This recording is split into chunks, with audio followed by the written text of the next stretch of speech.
First, click Products and Items. Next, click Categories. To add a new category, click Add Category button. Give your category a name. Select the department. By selecting a role, the category will only be seen on the POS by the roles selected. Select the course. Select the serving sizes that are needed for that category. You can add a tier group. To hide this category from the POS, turn this on.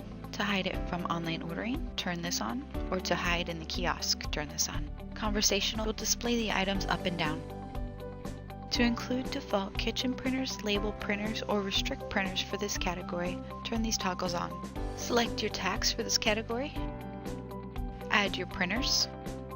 You can restrict printers for different service types. To change your display button, you can select an image from your hard drive, or you can select an image from our gallery.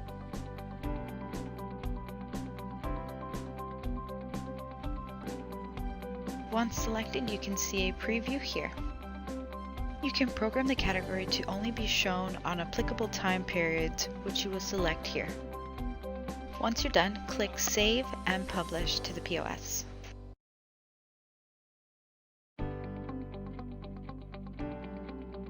First, click Products and Items.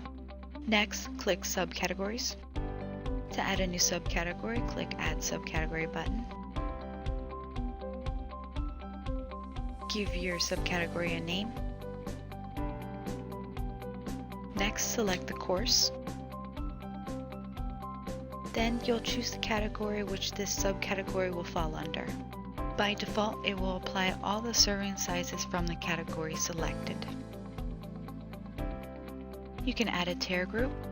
To hide this subcategory from the POS, to hide it from online ordering or the kiosk, turn these on.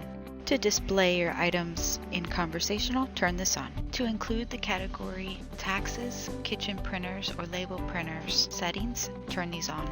Add your taxes, your printers. You can add a label printer or restrict printers.